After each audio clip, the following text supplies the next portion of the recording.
I think those images that you're seeing, and they're seared into all of our minds, speak to this desperation.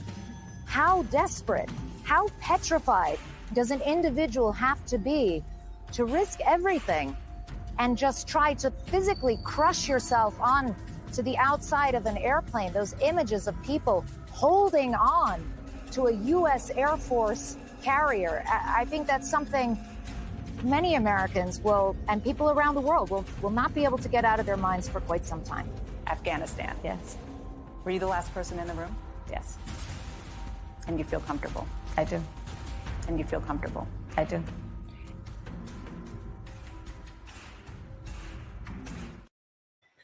There we go, brother.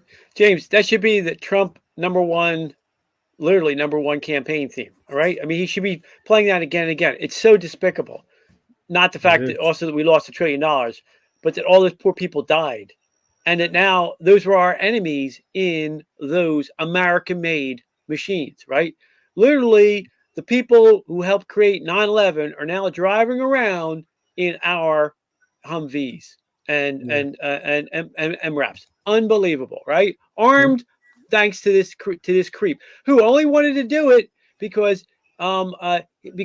the 20th anniversary of 9/11 was coming up, and he wanted to get out before that so he could claim mission accomplished, right? Absolutely disgrace, the biggest disgrace in American history, all thanks to this nitwit. And as you pointed out, the last one in the room who could have told him, no, let's do what Trump did. Trump said, keep the Bagram Air Force Base. You know, he says, let's withdraw along the timetable that since the generals came out with, no. All she was the last one in the room, and she said, "Go for it, Joe. Go for it."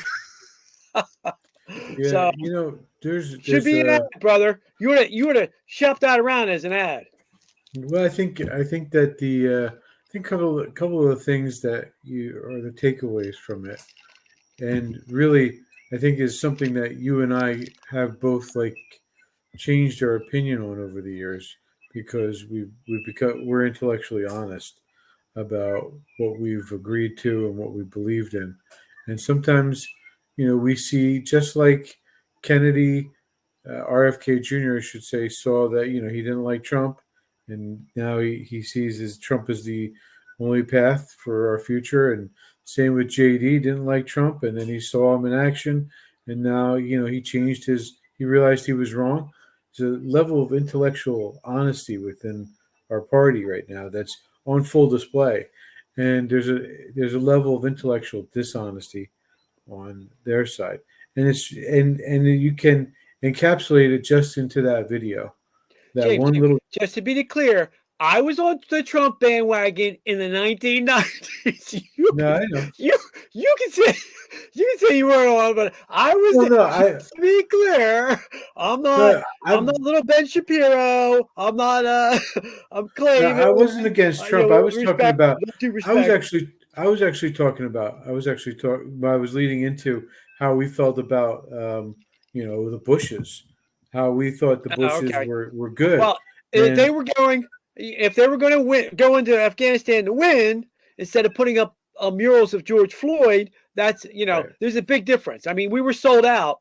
We were sold out by the Bushies, and by Obama, who didn't change his tune and didn't do anything to really fix the situation. Just to be clear, I've never been on the Obama. Right. No, I mean, I wasn't either. That wasn't my point. My point was, it's not what was I'm the difference between? It's not his black Kenyan half that I hate. It's his white leftist nutjob mother half from Kansas that I can't stand. The commie half of Obama that I can't stand. What's the difference between? We're blacker than he is. All right. What's the difference between Biden, Obama, and the Bushes? What's the difference? Very little. You know, I mean, I know there's differences, but there's very little. And you can see that in the way they persecuted the war. It was, and ultimately what came out of it is the military industrial complex grew and became more powerful. And we had a lot of kids, a lot of my former students came out of there, between Iraq and Afghanistan, all screwed up, having medical issues, all kinds of friends of mine, struggling because those clowns, like you pointed out, didn't have a clear plan. And Biden, who was there for the entire time, for his years as a senator, VP, and then president, decides to do what he did. I mean, he's the architect of disaster, no matter what his fingers touch. It's the economy. It's a disaster. True. But just to be clear again, I'm all for the industrial complex. I just think they should be arming the American people first. They can't be taking any of our guns away until they give us the $1 trillion worth of machine guns and MRAPs and helicopters and everything they gave to our enemies. And that's why I'm all for the industrial complex. What I think you're really for, say that, is for deterrence. We need to make sure that our enemies abroad, and we do have them, know better than to try to screw with us, because they need to know if they do, the consequences, they're going to be turned into ash or something the equivalent of. All right, we haven't really started the show because you haven't done the Merc. So I don't even have the Merc ready yet, but here I'll get it up. You keep talk for a few minutes. Here we go. What do you say? We say. Good after. We say, namaste, brother. What do you say? It's all good. Wait, is that what I said? I say, is that what I said? Welcome. You're now on whichever iteration we're on this. We're not Sussex County Patriot anymore. We're not the Ballistic Patriot anymore. We're not the Brotherhood of Liberty anymore because of certain YouTube incidents. But we are now the Beating the Matrix. Beating the Matrix, right. Welcome to the show. We have Merc. This is our Thomas Jefferson Merc. Oh, there you go. There you go. There you go. There's Thomas Jefferson. I am the anomaly. Free Trump. We're all felons now. Welcome to Adolf Biden's Banana Republic, soon to be updated to Adolf Harris. Yeah. Adolf Harris. And then Cuckoo Kamala, which is the shirt I'm wearing right now. I got to tell you, John, people have been laughing at this when they see it. Because it's true. It's true on multiple levels. Yes. She committed a coup against a sitting president, and she's cuckoo. Yes. And so there's where I'm looking for it. Here's also our website, Beating the Matrix. We are the anomaly. Okay, so all right, brother. Ready for our first? The DNC had their rally this week, and from that, with the best commentary. Was that Clavin or was that Larry? That was Clavin. So hat tip to Andrew Clavin for the best commentary. Actually, it was on Brett Bahr's TV show where Donald Trump called in and gave the best commentary. The only thing you need to hear from the from all the pundits, nobody as succinctly said it as this from President Trump. There you go. Bear on Fox and said, well, if these are the things she doesn't like, she's what he said. This cut fracking. She did a lot of complaining all this time, and she's still in office. This is what he said. This cut 17. It was a lot of complaining. She didn't talk about China. She didn't talk about fracking. She didn't talk about crime. She didn't talk about 70% of our people are living in poverty. She didn't talk about housing, really. The trade deficit. She didn't talk about child trafficking that she's allowed to happen because she was the border czar and she presided over the weakest border in the history of our country. It's an invasion. I was there today, as you know, Brett. It's an invasion of our country taking place at our border, our southern border. It's a total invasion. And now it's starting at our northern border also, through Canada. And she didn't talk about any of that because she talks, but she doesn't do. It's no action. But, look, other than that, it was a nice-looking room. Other than that, that's the way to do it. But also, that's the theme you're going to hear again and again over the election. She talks, but she's no action. She's a talker, but she doesn't do. And who does? Trump does. And so that's the best commentary. The entire you don't hear it anywhere else. But it also lays out, I believe, what we're going to hear more and more of, which is over the next 70 some days, is the theme. It's going to be, you can, she's a talker, but she's not a doer. And Trump is the doer, not just the, he's not actually a talker. He's not a very good debater, and he's not a very good talker. He says whatever comes to his mind, and he doesn't do a script, so I think we're going to see that theme again and again over the next week, the next weeks, as he nails her own policy, and he keeps nailing her own policy, and she refuses to do any policy. She's 16 days away from having to sit in front of him and have a debate. September 10th. Yeah, and in all likelihood, I hope President Trump does a number of what is those town halls? I hope he does some town halls. Yeah. I hope he gets out there and does. He's been all over the podcast world and doing all kinds of small podcasts. He's been really connecting smart. with people. And he's going for smaller meetings too. Now we'll see when they try. We have him actually scheduled. We have him scheduled for the week after the debate, John. We do. That's good. Well, we got it. Why not have us? We understand Trump and can explain Trump better than even Trump can, right? Yeah, and the magic of Trump and the magic of MAGA, because it's the economics. Right. You're spot on, brother. You're spot on. But if you did want to listen to the DNC, we did unearth a clip, right? You did unearth a clip about Andrew Klavan. Had tipped to Andrew Klavan about because their strategy and their theme is going to be nothing on policy except for one we'll talk about a little bit, right? But it's going to be the joy policy, right? And so a fantasy, and because the corrupt press is completely on the fantasy. One of the things this election is going to be a test of is how much power the mainstream media still has after the disastrous dishonesty of the COVID pandemic, after the dishonesty of lying about Trump over and over again, Russian collusion, nice people on both sides, all of that. And after the disaster of lying about Biden and what condition he was in, are people going to go back? Because after a while, you deserve the lies you get. If you keep going back to someone who's lying to you, then you deserve to be lied to. And we're going to find out if America deserves this awful, awful press. So the whole theme of this convention was joy. Everything is joy, a very feminine theme, right? It's not what's going on, it's how you feel. So it's not just the convention, it's how it was covered. And this is the way the convention was covered, the idea of joy. This is clip one. Where there's a will, there's a sway, especially if it's the will to get fit and keep fit. The Strength Through Joy celebrations are taking place at Hamburg. And as the gay procession moves along the city's wide streets, the cause of physical fitness was never more loudly proclaimed. Dancers frolic through the square. Just behind them comes the English contingent. You ever see a finer body of girls?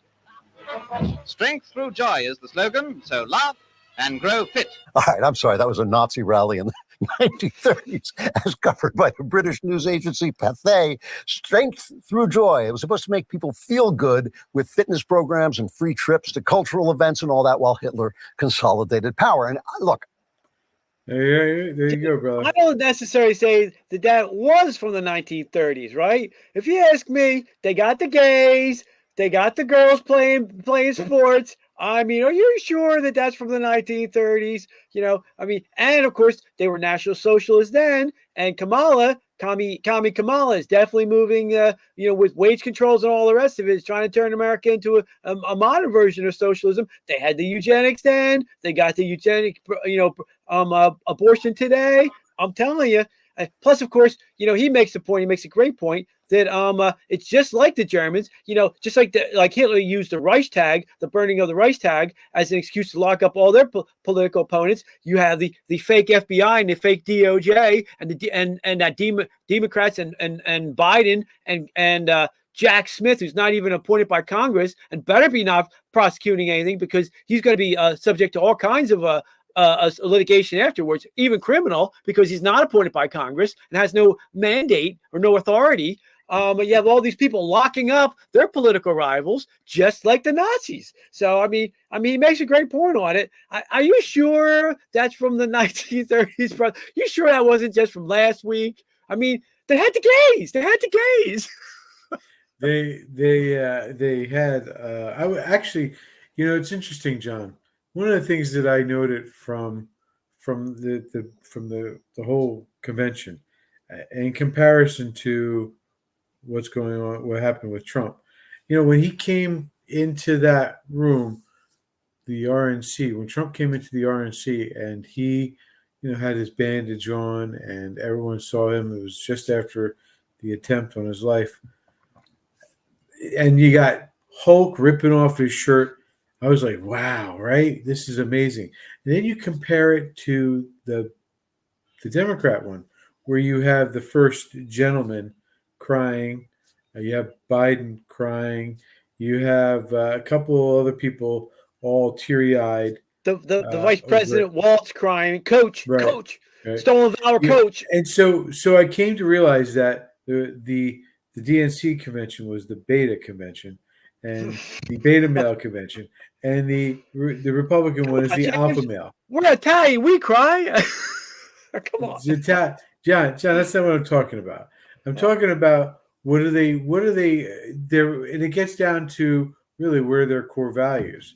Their core values are emotional, based off emotions in the beta convention. I think these are James. I think it's not that they're beta males, it's their males transitioning into females. That's what it is. And the alpha, that's what it is. Makes their decisions based on acceptable and workable logic. It was an all-female convention. Yeah, sure. Oh boy! So we're going to go on to Michelle. Yes. All right. Here's Michelle, ladies and gentlemen. Putting up a big sign saying, "Come on in, eat the food." We sure won't.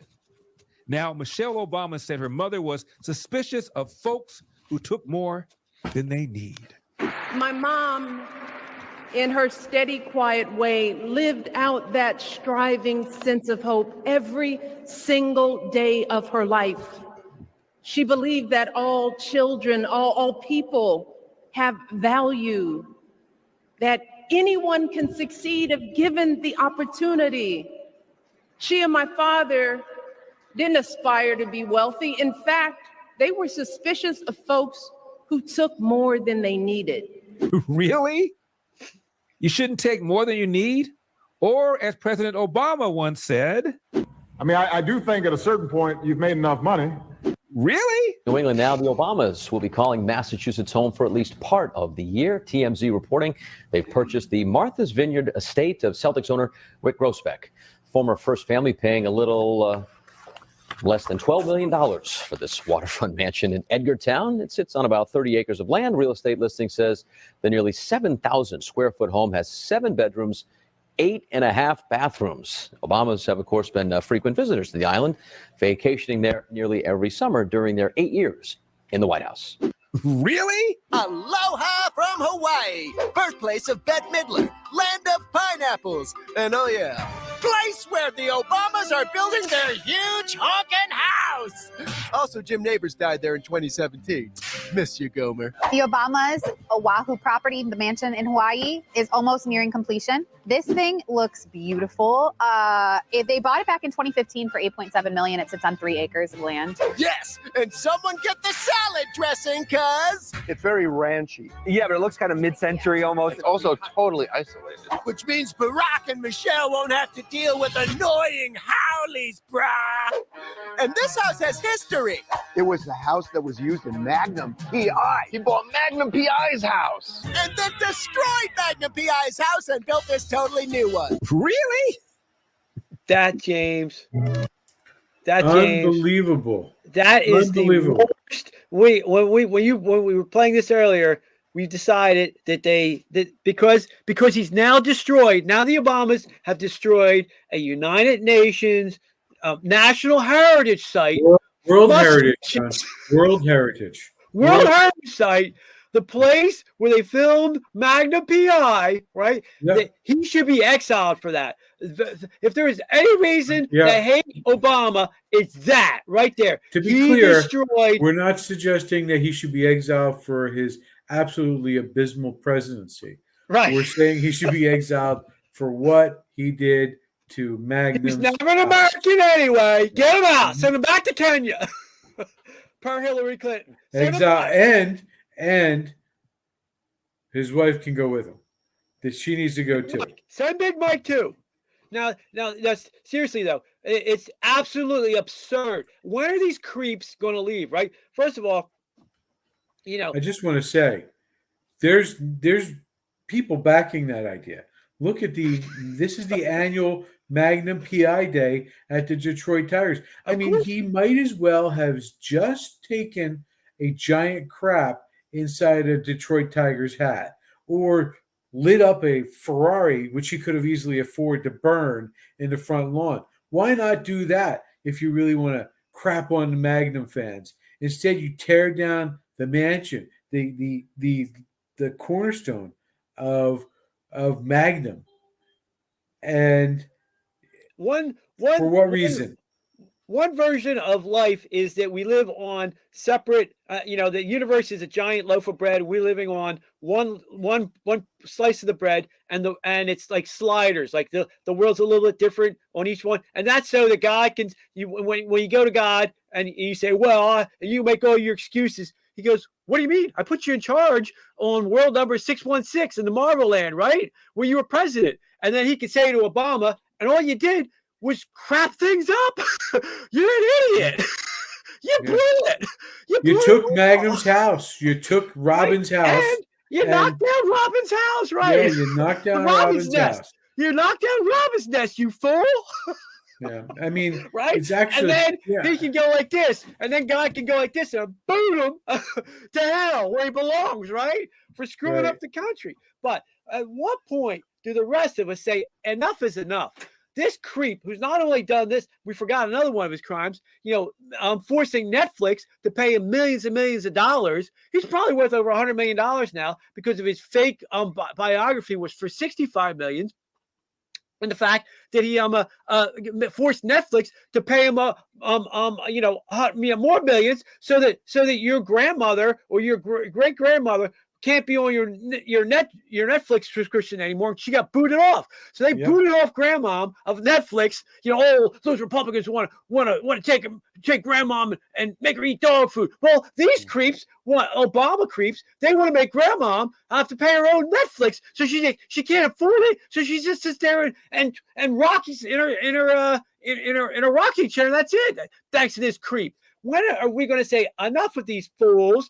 They are the richest bitches. But it is interesting in this context for the Democratic Convention is that they played this again and again and again. You had bizarro world morality where you had moron billionaires and millionaires like this get up there and pretend to be working class people. And there's a reason for that, right? Because Slow Joe, for whatever you want to say for him, and the fact that he lies about everything, and he's the worst president we ever had.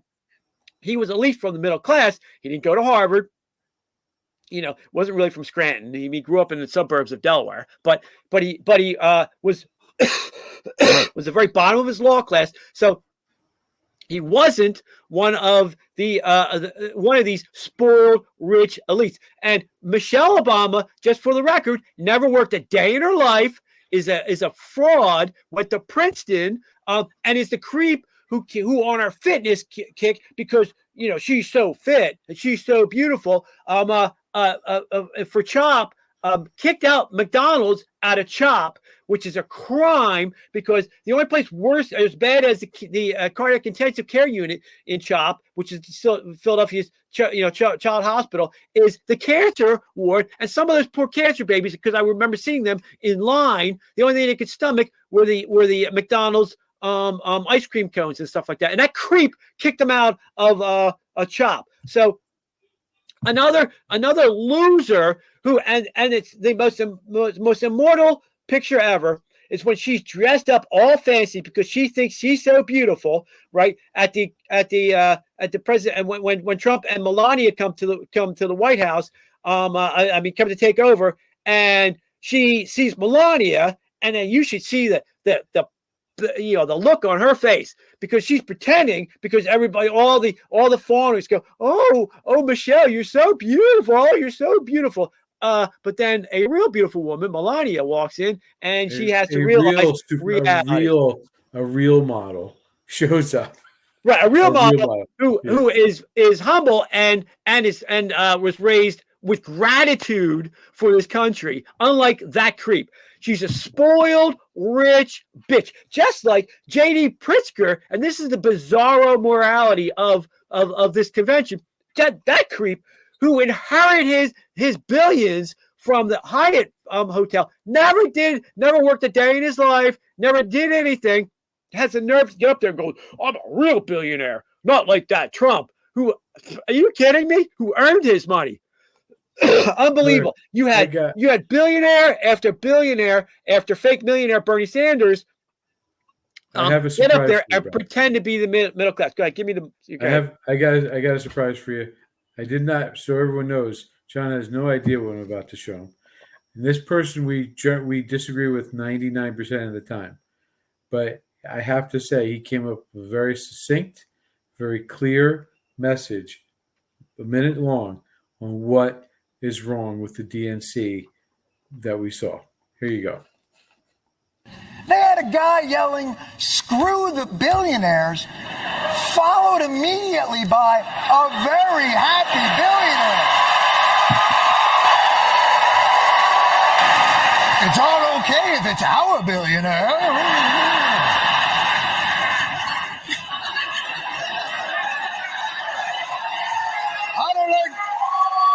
Billionaire, but he's all right. They had guys making fun of people for going to Yale, and a bunch of people who went to Yale.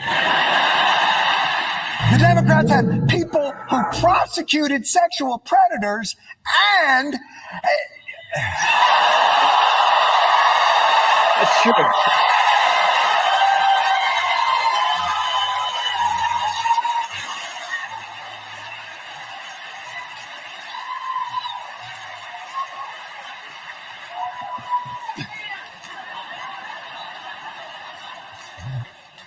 There goes that booking. So, brother, I mean, I know Absolutely he's right, not. He's not our cup of tea. He is right on the veterans and helping out the veterans. I give him that.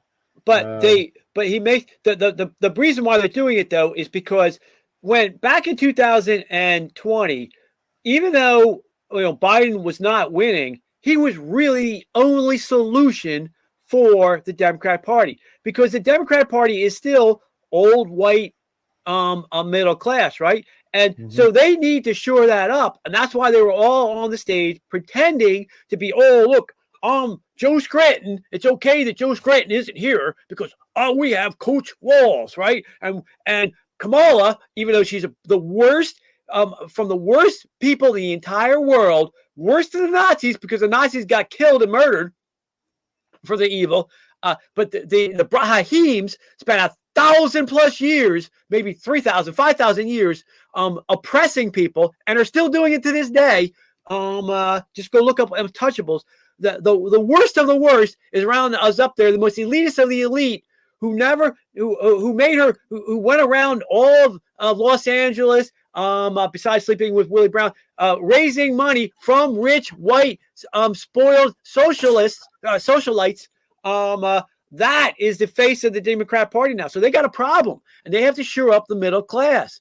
And when we end the show today, we're going to talk about, RFK for a reason, right? And so that's why you saw this insanity of having these every, billionaire, Nepo baby billionaire after Nepo baby billionaire after Nepo baby millionaire up there pretending to be, the middle class. Now, we have to pass a law to stop this, the use of your political position to get money, because of course, General Grant famously died in poverty, right? The last thing somebody asked him, he sold his right to his autobiography, right? And he wrote his autobiography because he had no money left, right? Because that's the problem with us today is we have virtueless people as president, and we need virtueful people like General Grant, right? And he wrote actually the best autobiography of any president, period. I mean, it's unbelievably so well written. But he wrote it in poverty, and he died in poverty. And so the idea that that the Obamas have made hundreds of millions of dollars, never working in their entire life, right? And use this. Does the American people get a cut of that? Does the American government get a cut of that? Do you and I get a cut of that? All I did was screw things up. How come we don't get a cut of that, right? Where's our cut? Where's our vig? Where's the vig for us, right? Enough of these creeps. Enough of these creeps. But that was the DNC. Let me finish out the video. Let me finish out. Well, there's still. History. It was the house that was used in Magnum PI. He bought Magnum PI's house. And then destroyed Magnum PI's house and built this totally new one. Really?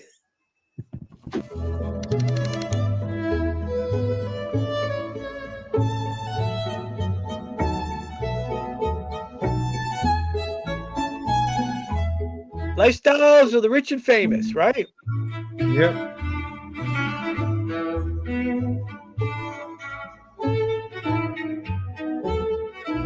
Not one, not two, three Uber mansions, including the most expensive house, second most expensive house in Washington, D.C. That's the least of them.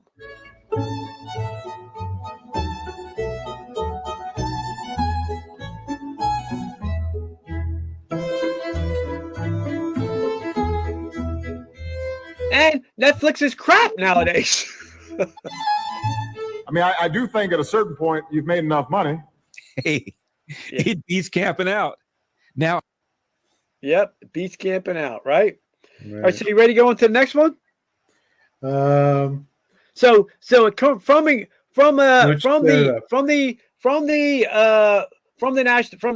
Democrat National Convention. You would think we have the Democrat platform. You would think that we know what Harris and Waltz stands for. Are you for fracking? Are you against fracking? Because she was originally against fracking, right? Are you for closing the border or for you opening the border, right? Well, are you for tax cuts or are you against tax cuts? Because you are the one vote that created the so-called Reduction of Inflation Act that blew out the budget by spending $2 trillion on giving it to your friends in the Green New Deal, and thereby costing all the rest of us a 25% or 50% inflation, so that when we go to the and a 50% increase in the cost of energy and gasoline, so when we go to the grocery store, everything is literally 25% more. When we go to the dollar store, everything is literally instead of being $1, it's now $1.25. So what are you for, right?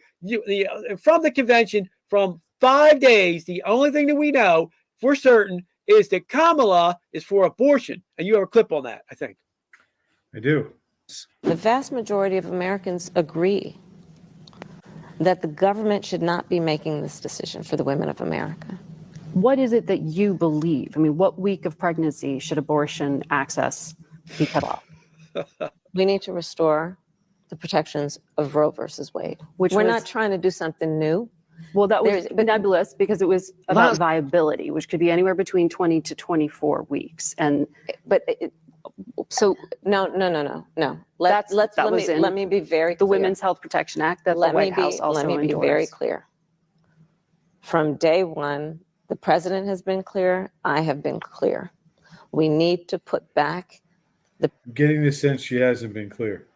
protections that are in Roe v. Wade into law. Since the Supreme Court took it, Congress has the power and ability to pass legislation to put those protections back in law, and Joe Biden will sign that bill. In fact, I don't think the journalist would have been continually asking for clarification. She's grilling her, James. She's grilling her. It's unfair. I mean, that's not really grilling, but I mean, it's better I don't think than normal. It knows what her position is, but go ahead. I would say it's not grilling. It's more like a lukewarm heat up in the water. Look, all you need to say is not for all of it. Specific in terms of defining and where that guarantee goes up to and where it does not. Wasn't this the reporter that caught trying to help her out? Wasn't this the reporter that caught hell for the Fetterman interview? I'm Isn't not this sure. the same one? I think it might be the same one. Week of pregnancy. We need to put back in place the protections of Roe versus Wade. You We know are why not- I'm asking you but this I- question, but though, because we're not trying to do anything that did No not kidding. No kidding. You are not doing anything. exist before June of last year. We Well, are saying it wasn't no, crafted into law. And that's why I'm asking you for the But specifics there, because Republicans say the lack of a precise date in cutting it off. You know this. They say that allows Democrats to perform abortions up until, birth. which is ridiculous. Statistically not accurate. And it's ridiculous, I and it's a understand that. mischaracterization. That's the point. No, the point is, But do you need to be we more have precise? I am being precise. We need to put into law the protections of Roe versus Wade, and that is about going back to where we were before the Dobbs decision. But if there is the possibility through legislation to provide any kind of guarantee at the federal level, any kind of protection, like the Republican proposal of 15 weeks protection. The Republicans Is are it also worth the members of the Republican Party are also proposing a national ban. The thing that I'm talking about, the Lindsey Graham bill, as you know, and those proposals of giving some access, though that's 15 weeks. Why do you think it shouldn't be? The reporter's just saying the Republicans, you may not like their plan, but they have a plan. I mean, Lindsey Graham, I'm no fan of him. She just wants to know what's the plan? What are you gonna for? do? And she said, we're not doing anything. That's exactly what she said. I'm going to cut that. When you finish it, I'll give you. In New Mexico, for example, the governor there says it shouldn't be nailed down to a week because it should be a private matter between a woman and her doctor. There shouldn't be a precise number put on that. Is that what you believe as well? I believe that we should put the protections of Roe v. Wade into law. And the way that will happen is if we have a United States Congress who, regardless of their personal view for themselves or their family, would agree that the women of America should be trusted to make decisions about their life and their body based on what they know to be in their best interest. It's that simple. That simple? There should be no law preventing. Wait, it wasn't there. Didn't we see something where they told us the states? Who was that? Was that Larry? Well, hang on. Let me give you the breakdown on that. First of all, she's a blithering idiot, and she doesn't even know the law on it. Okay, John, there were three decisions. What is it? What is beyond you? What, unburdened? Unburdened by the past. Right. Well, literally, that's what it is. So, of course, there's three Supreme Court cases. There's Roe, but then there was Casey, and then there was Dobbs. Okay, remember, in Roe and Doe, there was actually 4 Supreme Court cases. Roe and Doe at the same time. Roe saying and Doe, when you put them both together, say basically this: yes, it is a woman's right to have an abortion, but we know for what we're saying is absolutely you can have an abortion for the first trimester. Absolutely, the states are right to have an abortion for the third trimester to ban abortion for that. For the middle trimester, well, nobody really knows about that, so we're going to leave it up to the states for that. And then Doe, of course, said, well, it was really, if there's an exception for the health, then that nitwit O'Connor and Kennedy in Casey it came along, and then that exception got blown up to everything, and so that you could murder babies even as we're going to hear in a little bit, even as they're being born, as long as as the head is in the skull, as in the mother, you can still murder the baby. And I don't care. Oh, look, that only happens 1,000 times. I don't care if it happens one time. It's baby murder, and it shouldn't be allowed, right? So now this is actually a very easy question and a very simple question, right? Back then, when it came out with Roe, in the 1970s, right? That they didn't have all the science, right? But if you looked at the Catholic Church had figured this out 2,000 years ago. And the reason why is because it was the easiest thing for the Catholic Church to figure out. Because, okay, this is a question that's been time from immemorial. Look at the ancient Greeks. You had the Plato version of when does life begin? At conception. Then you had the Stoics. The Stoics believed, no. Life is at the, when the baby's born, right? Then you had the great Greek. Aristotle said, oh, no, it's probably somewhere in the middle, when maybe the mom feels it, right? So even then, right? So Jesus happens, right? Jesus is there with the apostles. Children and women had absolutely no rights and they had no worth. The parents could kill them. The father could kill them, take the child, sell it off to slavery. They put the girl on the trash heap. They could murder them, anything they wanted to do to the babies, and there was no rights, right? So one day, the children are coming over to Jesus, and the apostles go, "Shoo, children, get out of here, shoo!" And Jesus goes, "Whoa, let the kids come over here." And he says to them, the kingdom of heaven is for children like this, and you're not going to get to the kingdom of heaven until you're like this, right? And then he says, "Oh yeah, by the way, it would be better if a millstone was tied around your neck and you were thrown in a lake than you touch and harm the head of one of these kids." So when Jesus, dies for his sins and goes up to heaven and leaves the apostles with the care of the church, they're sitting there going, "Oh, what should be our policies?" And you go, "Well, Plato said this," and we go, "Well, but remember that time he threatened us? He didn't threaten us a lot. You know what? Jesus didn't go around threatening us a lot, but we better take that one seriously." And so from the beginning of time for the Catholic Church, because it was the easiest answer ever, said no. Life begins at conception. The Catholic Church has been against abortion from the beginning. And life begins at conception. Now, since Roe, the problem with abortion and the abortion industry is that they've been proven, the science has been proving them completely wrong. Number one, we know it's a baby. We know it's a human being. It's not a fish like that nitwit Darwin and Hayek, that the German Nazi thought it was. It's not a little tadpole flying, swimming around. It's a human baby that feels pain at I think 5 weeks in, or something like 10 weeks in, of swimming around with arms and legs and a central nervous system, right? Maybe 15 weeks. I don't know what the exact time is. It doesn't matter.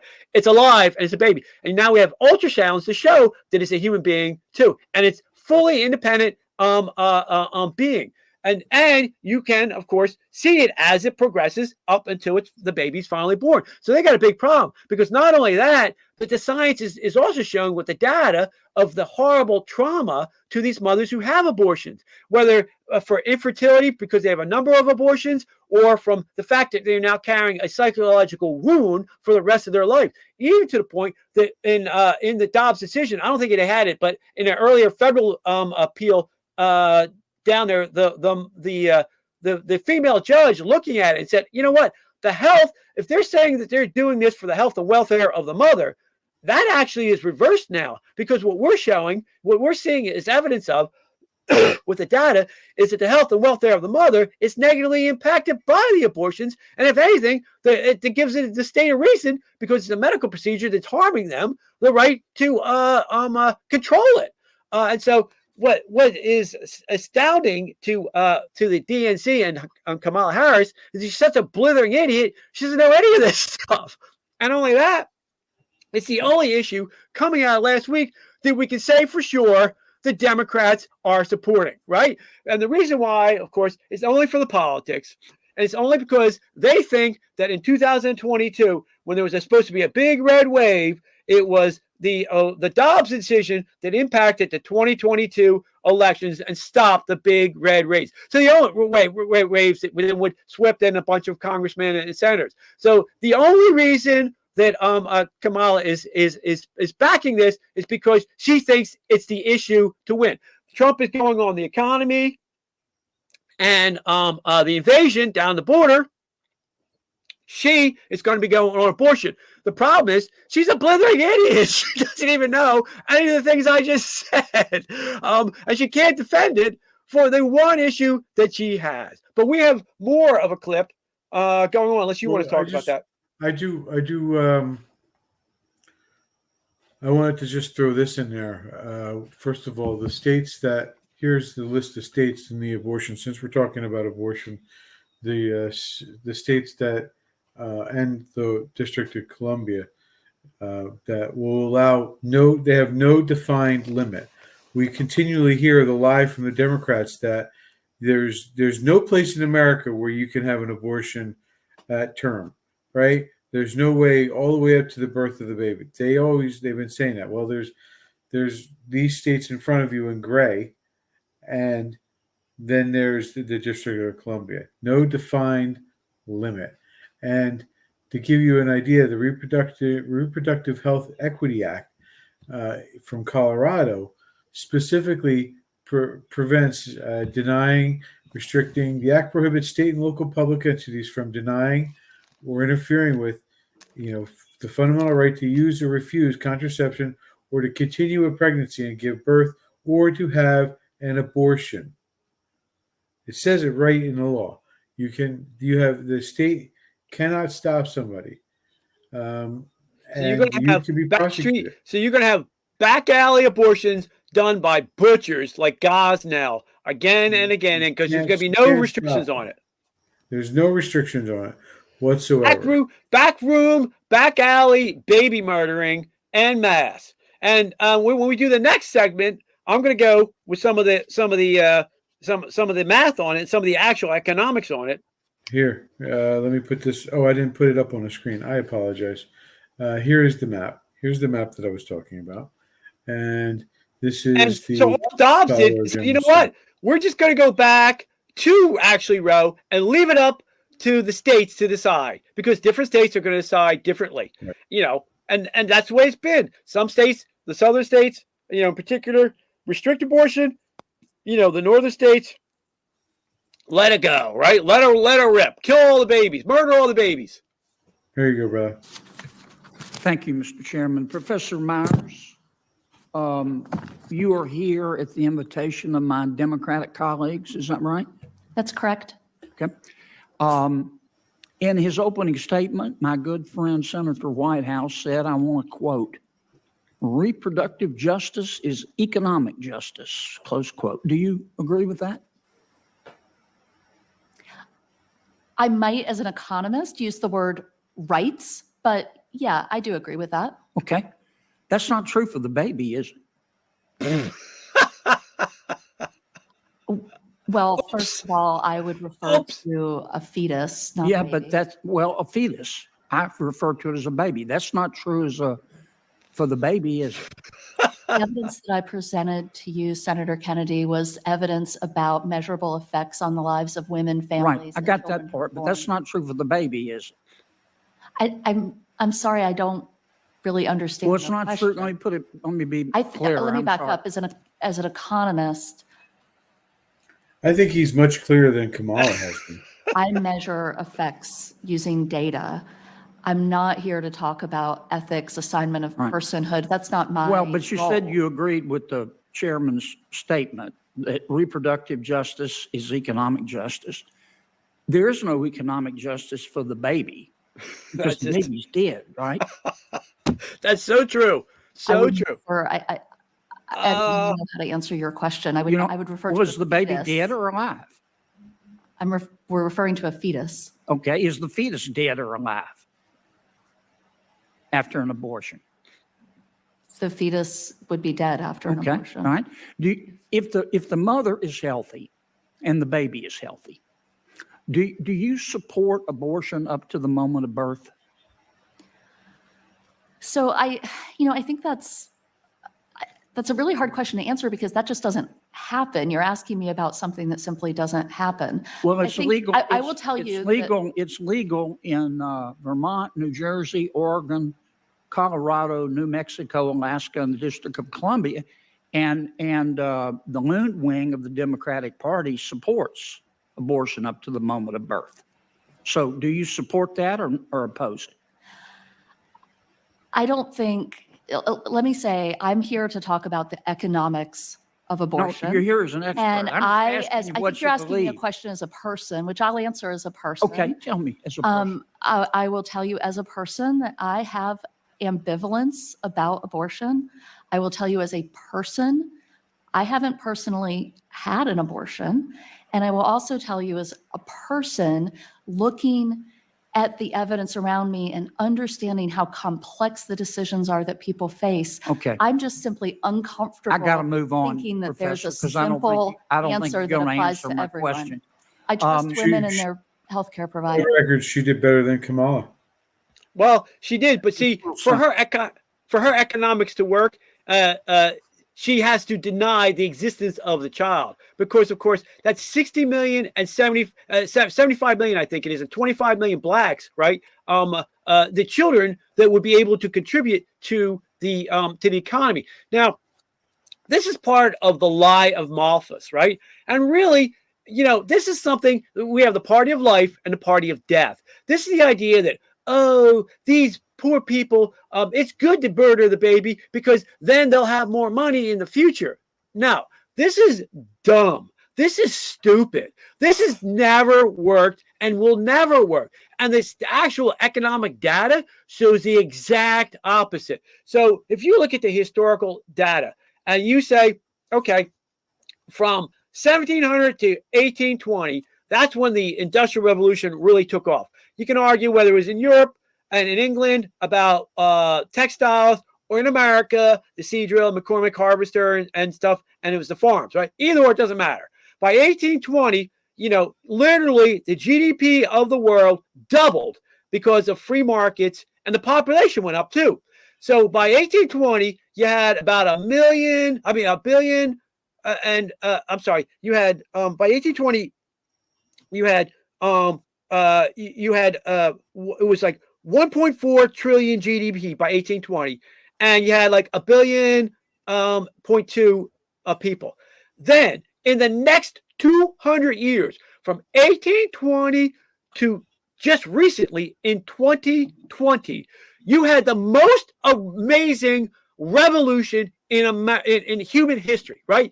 You literally had a not 10 times increase in GDP, not 20 times, 100-fold increase in GDP from 1820 to 2020. In 200 years, the GDP jumped to $140 trillion. And what does that mean? That means that people starving to death went from 95% of the population to only 5% of the population.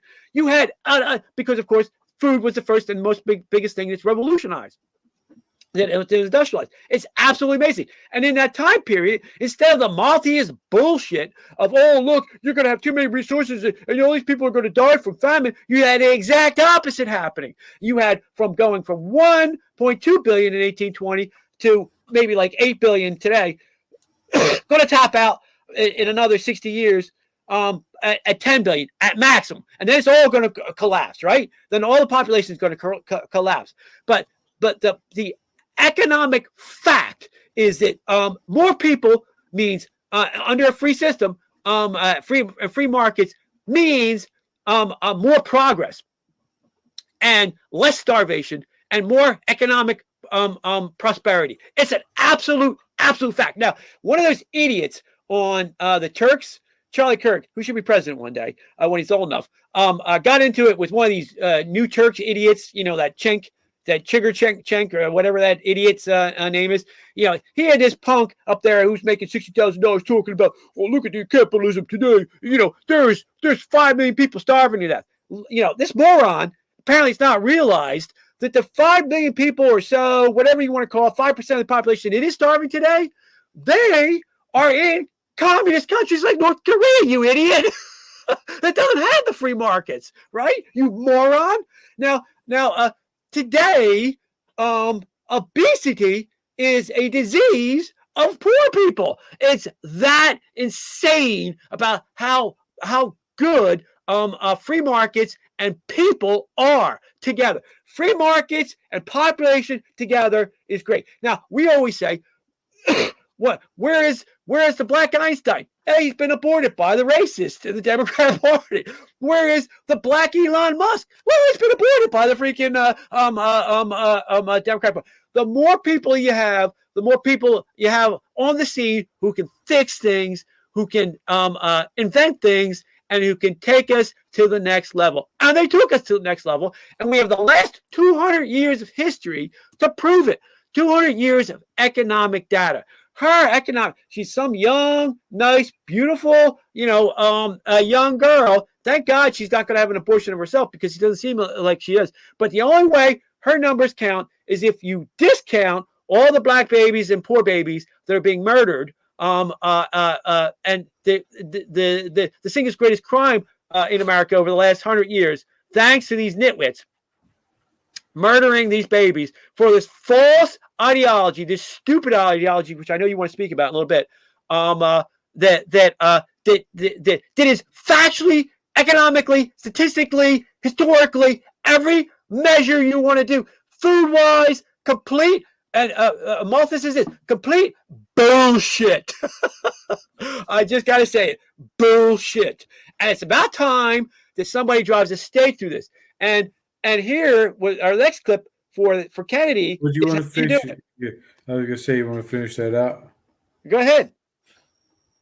You either support abortion for a healthy mother and baby up to the moment of birth, or you don't. And I don't think it's a difficult question. How about you, doctor? Do you support, if the mother is healthy and the baby's healthy, do you support abortion up to the moment of birth? So, Senator, you're using really inflammatory language to talk about a medical procedure, and it's not a simple yes or no. Not to mention, when you make statements like that, you're erasing the grief and the trauma that my patient. You're not going to answer my question either, are you? It's not a question. Grief for the trauma of the baby, jerk. What about the trauma and grief for the baby? I mean, that seems to be forgotten. How about the grief and the trauma of the mama for the rest of her life? Mrs. Ford, okay? Let's take a baby at 21 weeks. Hold up, Mike. This is a baby at 21 weeks, okay? Halfway there, viability. The baby can feel pain, right?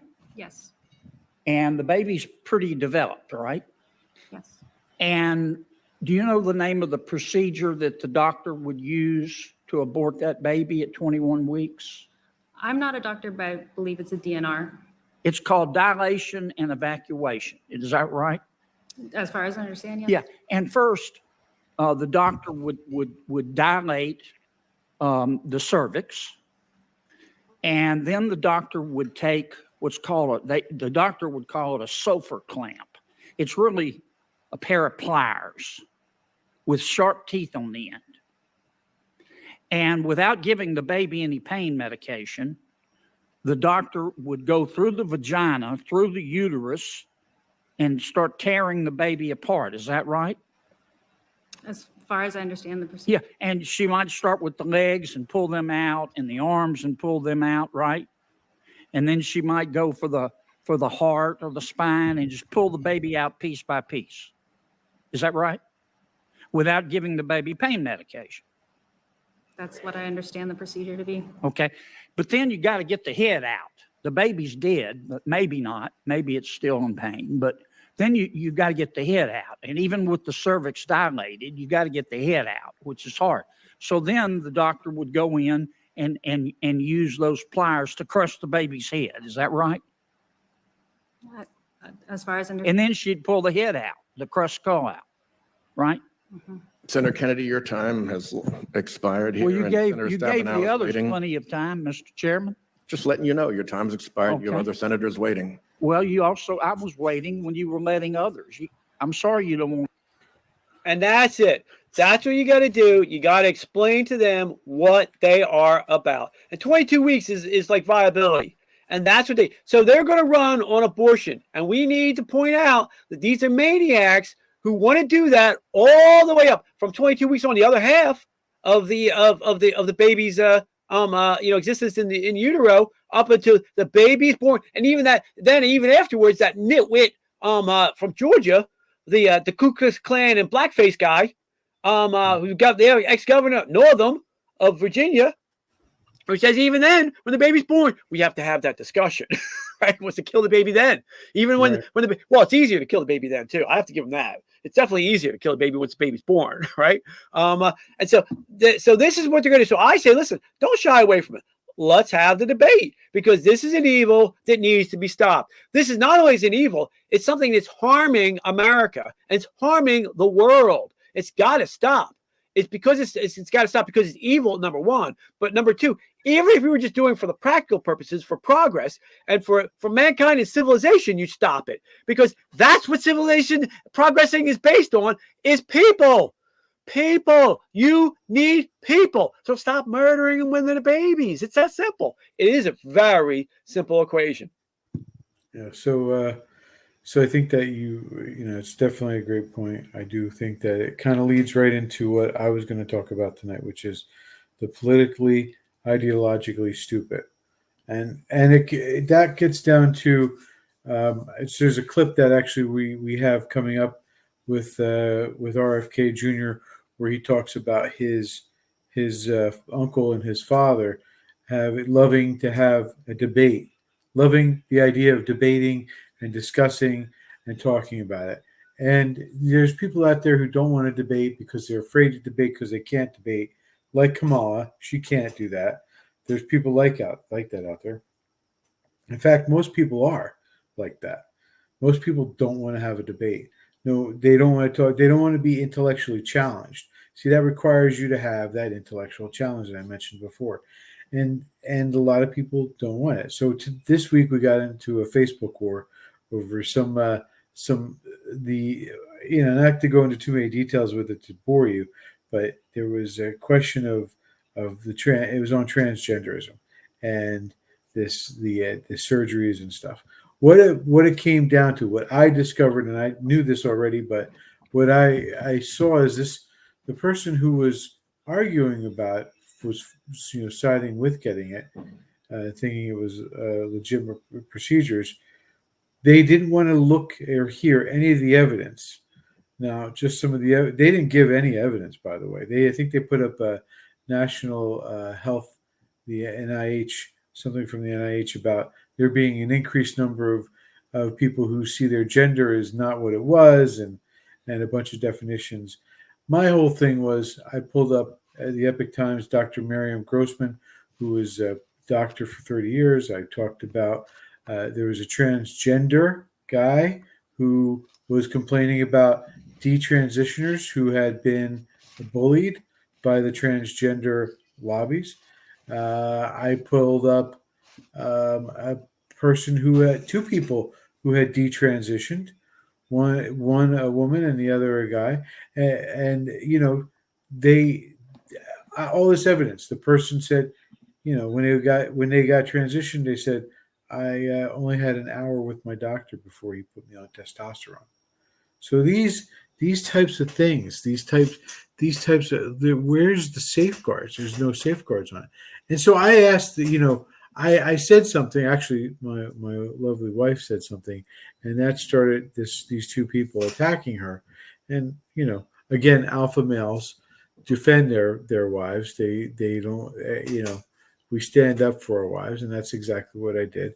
And I told them in no uncertain terms why they were wrong. James, but are you trying to make an excuse for the fact that you were at a Facebook war this week? No, I embrace it. I embrace the silliness of it. You took the bait. But the point of it. But the point of it was, what the instruction here is. The instructive piece of this is that there's two really different types of ideological wars. There's I know that I know. I have a bunch of Democrat friends, not only from my where I work, but also people in the community that I've known for years. Kids you taught. That I've known for decades. Yeah. Well, exactly. And there's a I can sit down and have a beer or not and talk to them about whatever, and they'll disagree with me and I'll disagree with them, and that'll like I will use. You're being intellectually dishonest with your stance there. You're not really reviewing the evidence. I've given you X, Y, Z of evidence, and you are ignoring it. And in some cases, that works. Sometimes they, online people get all offended when you call them intellectually dishonest. Apparently, who knew? But Facebook wars. yeah, but the friend, you have to defend your wife. That's okay. Yeah, you have to defend your wife. But your friends, you're not walking away with hatred in your heart. Wait. Tell us what was the offensive that triggered the social justice warriors? What was the offense that you should be banished for or should be shamed for from the feminazis? What was the what'd she say? So my wife was recalling going to the doctors, right?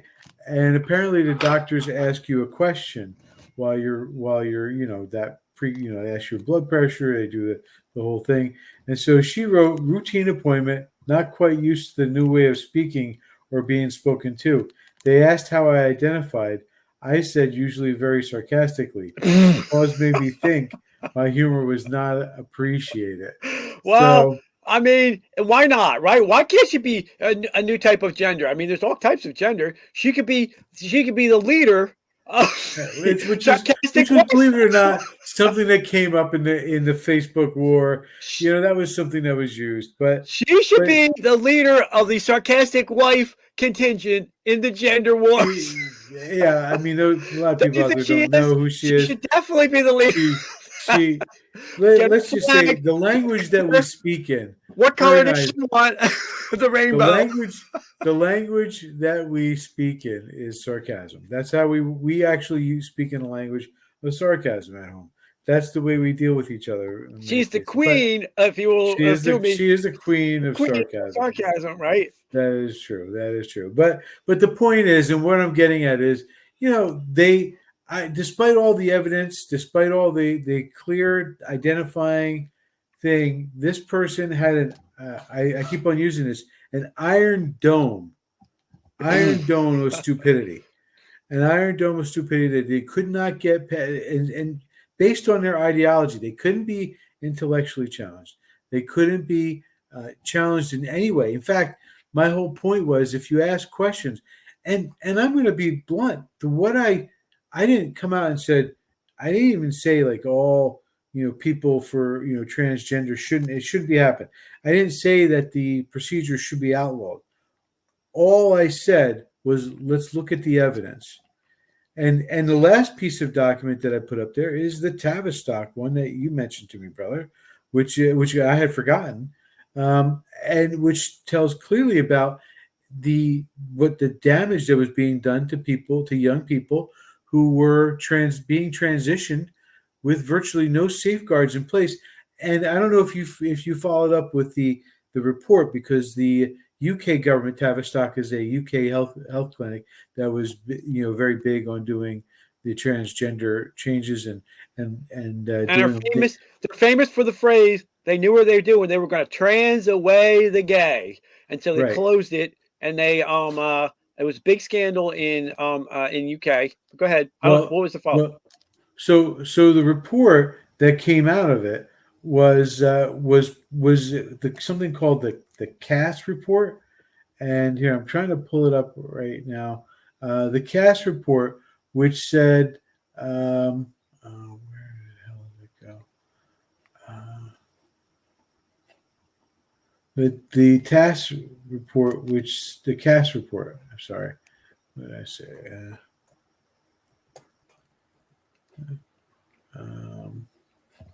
So anyway, the CAS report. I'm sorry, which said basically it came out to that the recommendation was that there was, you go ahead, talk. I want to find this. I'm going to find this. You talk.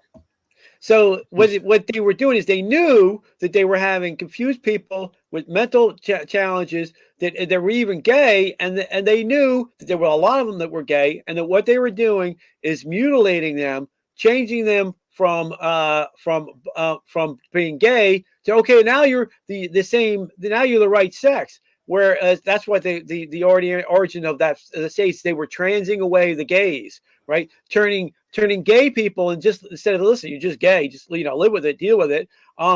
Instead of giving them that kind of advice, they were medically mutilating them on the basis of no, like you said, no safeguards and no statistics or no no baseline or anything, just to do it and make money off of the procedures, the medical procedures. Because you make a lot more if you just tell somebody, listen, you're just gay, then they leave you. But if you mutilate them physically, and they have to go on hormones, and now they're dependent on you for the prescription drugs. Now it's an industry, and so part of that scandal was the money making apparatus of this. But the other part of it, which if you are in the if you're in the gay movement, you should be the number one person on the ramparts trying to stop this nonsense, because all they're doing is destroying gay people and ruining gay people's lives by telling them that they're the wrong sex when they're just gay. And that's why it's called the Tavistock scandal. And so this is the Cass report, which is the government's review. They sent Dr. Cass, who's in this picture down here, and she said that it found gender medicine to be operating on shaky foundations when it came to the evidence for medical treatment, like prescribing hormones to pause puberty or to transition to the opposite sex. And it went on. It said the reality is that we have no good evidence on the long-term outcomes of interventions to manage gender-related distress. That's actually wrong. What they found out is that after 5 years, people don't have a problem. And so that's why they have so many people transitioning back, because they get talked into it. It's a fad who lasts for like 5 years, and then they have to go back. Problem is they've been mutilated now. Right, and so that was one of my points. Right. Okay. My point was, because I put that in there, and the Iron Dome of stupidity just wouldn't let this person look beyond the evidence. And it gets down to, ergo, it's your ego. That's what it comes down to. Okay, architect. I just came up with that before. It's your ego. It's your ego, because you can't be wrong. If I had ideology, I'd be pushing that matrix button right now. Ergo. I'm going to make a shirt for that. Ergo, it's your ego. Ergo, it's your ego. You have to have not the actual, actual. Remember, who was the actor, the SNL actor who did the riff on SNL Live? Will Ferrell. You have to have the Will Ferrell picture of him. Ergo, right? Yeah, Ergo, it's your ego. Okay. So ideally, they would have woken up and seen where they were wrong. And I pointed out, hey, we fell for the Bushes. We thought they were worthwhile. Turns out that they weren't. And it's not like you and I hid from those things that we were wrong with. And I do think it's a maturity thing, because I said at some point I don't argue with 12-year-olds for the very simple reason is because they're only parroting what their parents or some other adult has told them. And that's what you're doing. You don't have the intellectual curiosity, or maybe you don't have the intellectual ability, because kids that age don't have necessarily the intellectual chops to be able to tell take me you weren't in a Facebook war with 12-year-olds. No, this person's in her 40s. Okay, good. This person's in her 40s, and she called me a dick. She called me a bunch of other things, but I'm sorry, brother. I'm sorry. That's all right. The worst thing that they said was actually towards my wife, when they said she was hateful and she had no compassion, and she it's the feminazis, it's the character assassination, the female character assassination, which, just like we saw with that nitwit, that brown-haired nitwit, she should be, you know what? You just try to censor somebody. You should keep your mouth shut. You're not allowed to speak now. But that's exactly what I said. You're trying to censor us. I'm a free speech absolutist, except for one exception. If you try to censor somebody, that's it. You're done. You're gone. You're not allowed to talk now. See how you like it, jerk. So that's the one exception that proves the rule. I just said I'm not arguing with the 12-year-old over this stuff, because that's what she's like, but she's somebody who she those words that she said to my wife, and I know you guys don't know who she is, but she's always helping people out. She really goes out of her way to help the community, to help the individuals. During COVID, she would drive. She would go to the store. She would pick up their groceries, bring them to their house, help them out. People who didn't have Without doubt, food. she is a sweetheart, but she's She also is. she's also the queen. The queen. of sarcasm. Oh, she is that, but she doesn't like, and ultimately I was like, hey, one of these clowns said this wouldn't be a problem if your wife had just said she identifies as she, her, and I wrote back, this wouldn't be a problem if you had learned to mind your own business. How dare they, shame her, gender shame her. Yeah. And why can't she identify as sarcastic? She's got to get her own color. You got to come up with her own color. Maybe like orange with sparkles. I felt like I was beating up kittens. That's what it felt like. I felt like I was you beating should up shame kittens. them back. You should gender shame them back. They just didn't have any decent response. Every response I gave them. She should start her own gender. It's called the what they call it, He-Man, the She-Man, the She-Woman, the She-Woman sarcastic wife gender.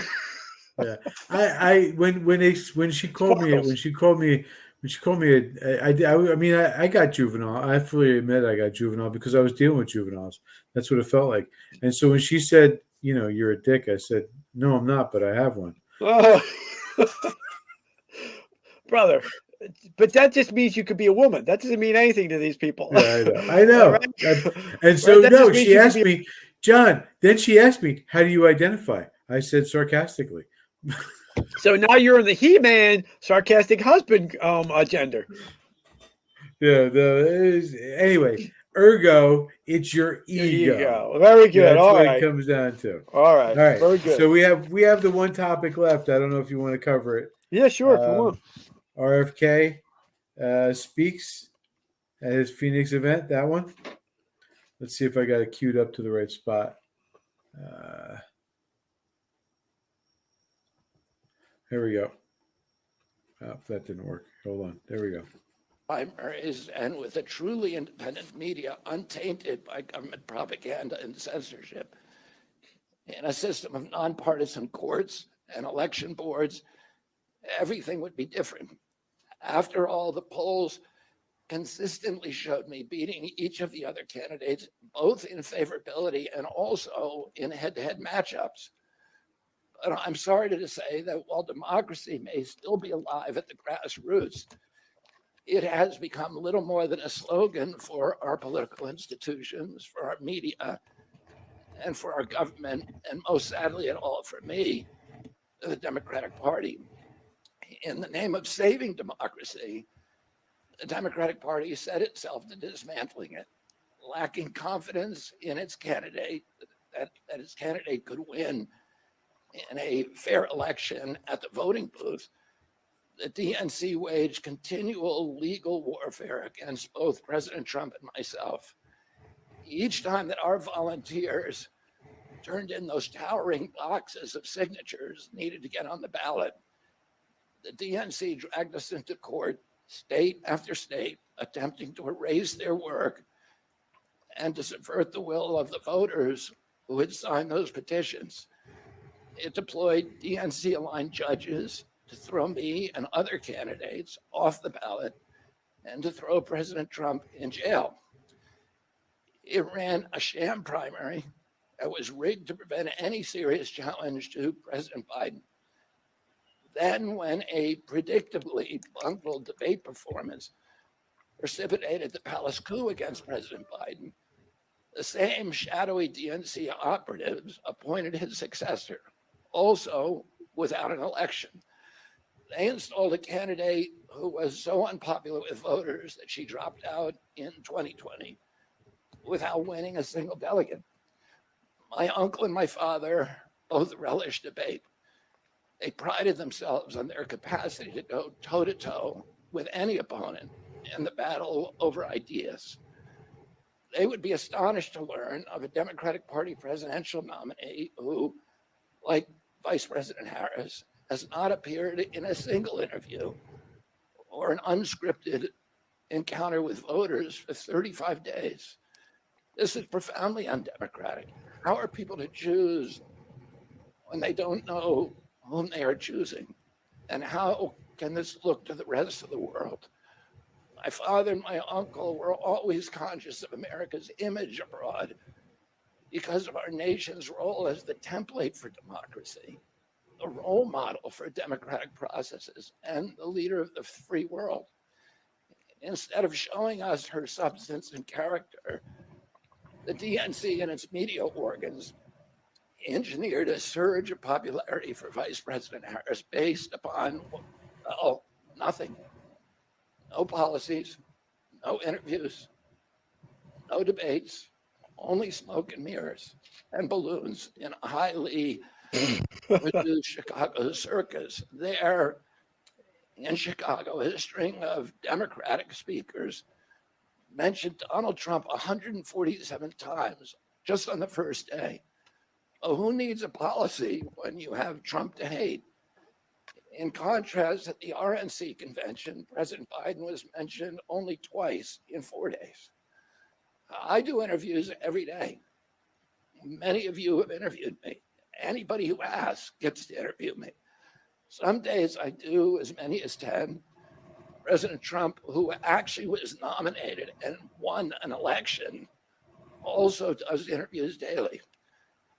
I think, is that good enough for you, brother? Mm-hmm. All right. This is actually a huge deal, a big league deal, as Trump would say. Now, Trump won in 2016 because of the third parties. Jill Stein and the Green Party, and whoever was representing Ralph Nader and company. Now, technically, RFK. Well, I mean, he was polling 10%. Okay, and he's right. He was in earlier. He was like going to match up. He's more favorable than either of the other two candidates. A lot of his success, though, is because he's very left on a lot of ideas, which we don't agree on. Right? He's anti. He's anti-life. He's anti-gun and a lot of other things. But he is the America that was stolen from us. So, and for that, that's from the 1960s. Only two presidents have made the middle class bigger in numbers and in their pocket, right? JFK, his uncle, and Trump.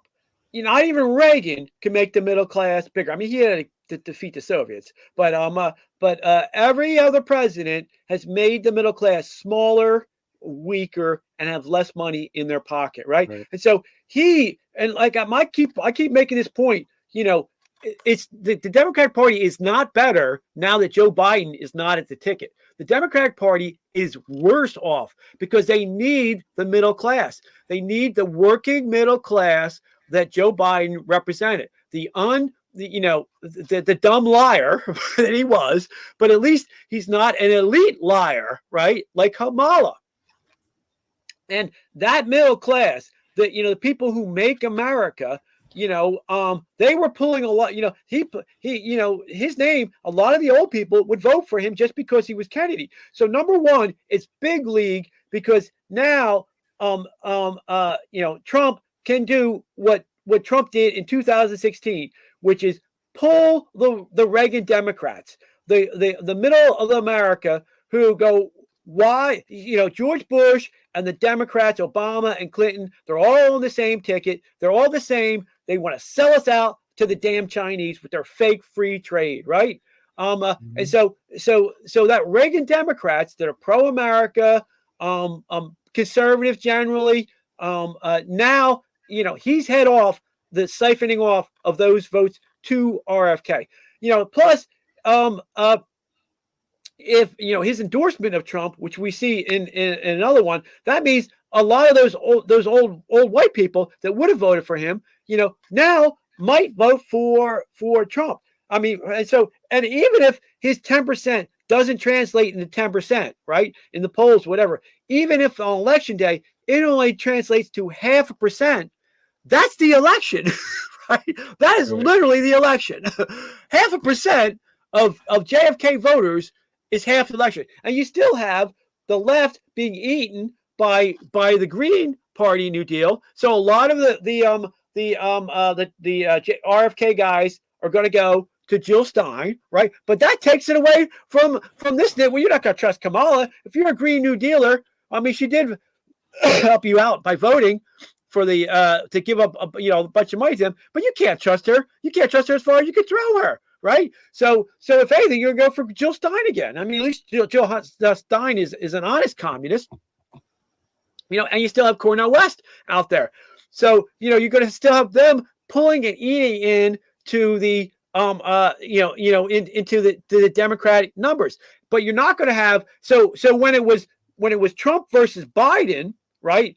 That was, it favored Trump a little bit, but not a lot, right? Because they're both fighting for that same core consistency, the old white blue wall, Pennsylvania, Michigan, Wisconsin. Those votes, right? You're fighting for that, and it's still, yes, Biden talks that speech and talks that talk, but it's Trump who walks that walk, right? Even though he's a billionaire, right? And the reason why, of course, because anybody who studied Trump knows that his whole constituency was the middle class. He wanted to give the middle class a first-rate hotel experience, casino experience. He wanted the middle class, the people of America, to think that they were being treated like royalty, right? And that's his secret genius, the secret sauce of his genius, right? And so, even though he's not from that class, or barely, he's from that class as much as Joe Biden is. He walks the walk. He's not a great talker, but so they were battling over this, and RFK was taking from both of them. Depending on which state you are, one for more of that. So now that's gone, right? And so then again, that gives more room for Trump to take those votes from Biden. They can use fake Coach Waltz and his stolen valor all they want, but that's a big difference. The vice president is a big difference, and to counter that, you have J.D. Vance, and so it's big news just for for that. And the entire election literally changed, and nobody noticed it on Friday, but you got it first right here, right? on after the Democratic convention, because of that. Then the other big news is that now Trump is free to go after them too, and the blacks, and the Hispanics, and the working white class. And as we've always said, all has to happen to end the Democrat Party is that for the Hispanic guy with the Ford pickup truck, and the white guy with the pickup Ford truck, and the black guy with the Ford pickup truck all realize they're on the same, that they have the same, they think the same for the end of the Democratic Party. And so he can actually make moves that way now, because his base is shored up, and he can now make moves into the inroads of the Democrat Party, which is what you're going to see in a little bit. Well, I think the other key thing, the message here is the timing. It's I completely put this in RFK Jr.'s lap for the success of the timing, because he waited until the day after Kamala's speech to change the media. What's that? Coronation. He waited until after that to change the media narrative. He changed it within just this one act. So normally what you would have expected is a week of them praising Kamala, because that's what they do with the Democrat. Whoever comes out of the convention, they praise them. And the bump. They're still going to be doing that. They're still going to be doing it, but the media narrative all over the media, all over, by the way, what I call the secondary media, the secondary field of media, which is YouTube and Rumble and all the other Odyssey. There's Odyssey, which is also a video place, and the lesser ones like not Breitbart and the Independent and all the other newspapers outside the big media monopolies, as we're coining that phrase. Outside of the media monopolies, they're talking about it. Newsmax, they're talking about it. And that is going to cause the Democrats to hemorrhage votes. I hope it does. But it really, the big reason they're going to lose votes is the moment Kamala starts talking. She has a meeting. She has an interview coming up next week. James, it might be that they pull it's happened to Biden. They got by with it, Biden, in the basement. The basement strategy works. You're 100% right. They might go 70 days without exposing her, covering her up. We need to talk about that. They spent 4 years covering up, 3.5 years covering up the brain dead cabbage that's in charge right now. Are the American people able to look at this and say there's something wrong? Benny Johnson did some Man on the Streets in Chicago. So did, by the way, Don Lemon. And both of them found that people were turned off by the Democrats. In fact, they targeted verbally the Obamas and Kamala. They're like, we don't want to vote for somebody who's black because they're black. We want to vote for somebody who didn't who's going to help earn us. it. And that's the thing. With RFK, you see an honest guy. As much as I would vote for that guy as president just because he's honest. And for the record, John, that's you and I had that position when he first announced. There's a lot of Republicans out there going, "Oh, Trump, but RFK is great. He's amazing." No, for the longest time, a lot of people were saying he's not. We were for him over DeSantis because DeSantis is not an honest guy, right? Because character does matter. There is a lot of reasons, yes. And if he was running, that's what the Democratic Party should be. The American people are fair, and they know that the Democratic Party has stolen election after election, and now they're imposing this cackling nitwit from California on them. Yeah, and to be clear, as fair people, it might be this could go as the Dukakis level 317. Electorals, because there's not like a couple, there's not like 3 borderline states. We're at 10 now.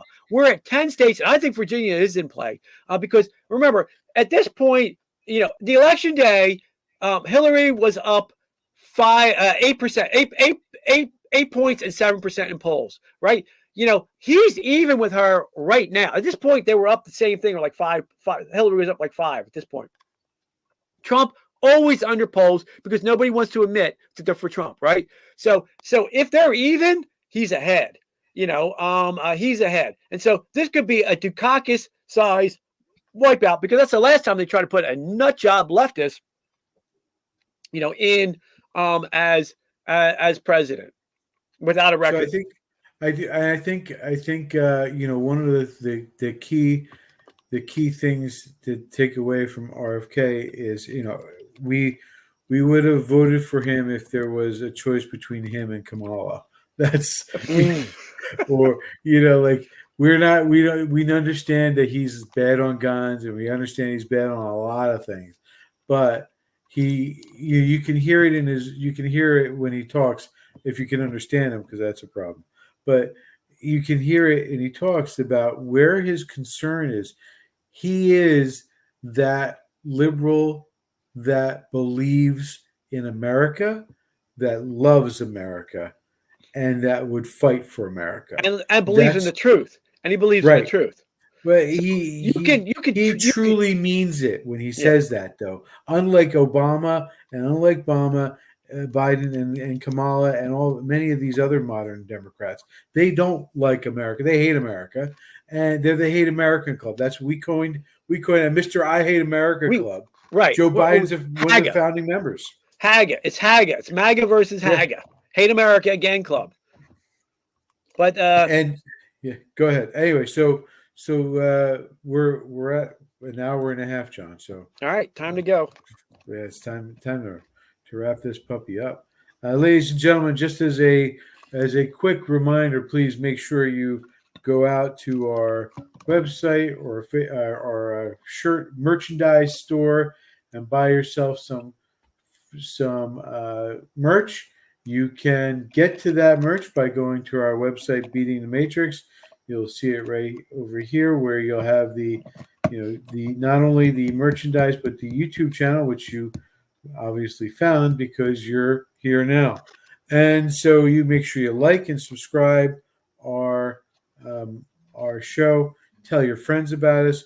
We're actually surging right now with the number of people viewing our videos. We have one that, I know this doesn't sound like a lot to a lot of people, but we have one that's over 7,000 views. Wow. Legit views, and that's a great help to us. So, ladies and gentlemen, make sure you tell other people about it. The only way that Trump is going to win is by small, independent podcasters and videocasters like us talking about and getting the word spread around. And when people hear the rumbling underneath them and the grassroots rising, you're looking at the grassroots right now. We are literally the people who are pushing this forward. So, therefore, all I got to say after that is, it's all good, brother. Because God loves you. Because God loves you.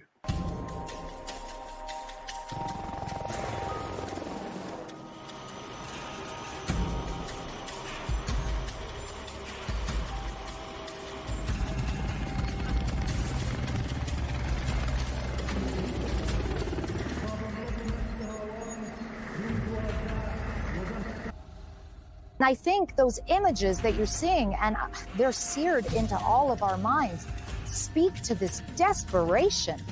How desperate, how petrified does an individual have to be to risk everything and just try to physically crush yourself on to the outside of an airplane? Those images of people holding on to a U.S. Air Force carrier, I think that's something many Americans will, and people around the world will not be able to get out of their minds for quite some time. Afghanistan. Yes. Were you the last person in the room? Yes. And you feel comfortable? I do.